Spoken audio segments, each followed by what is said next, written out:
Para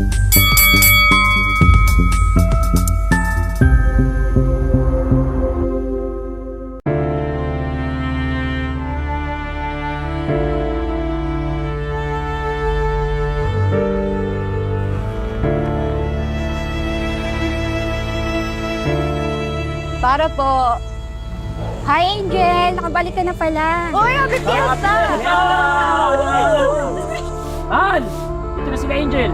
Rose! Angel! Pinafit ko to sa mananahe para sexy ka sa kasal ko. Di ba, malapit niyo ng pari sa akin?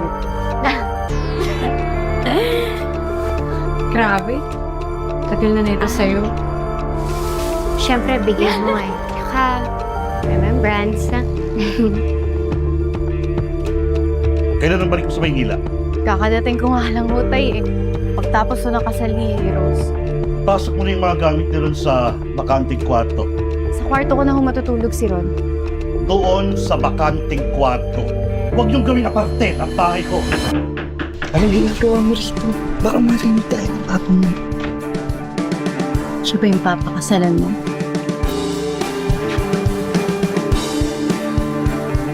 Ako lang naman yung hindi nagbago dito, no? Tingnan mo si Angel. Ano na naman? Binago ng Manila. Anong ibig mo sabihin? Nag-iba ng taste.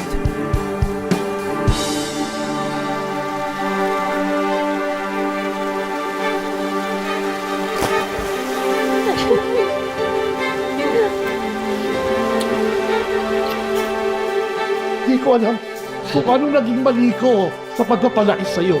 Wala kang dapat sisiyan tayo. Desisyon ko na hindi maging miserable katulad mo! Sinubukan ka naman. Sinubukan naman natin parehas to.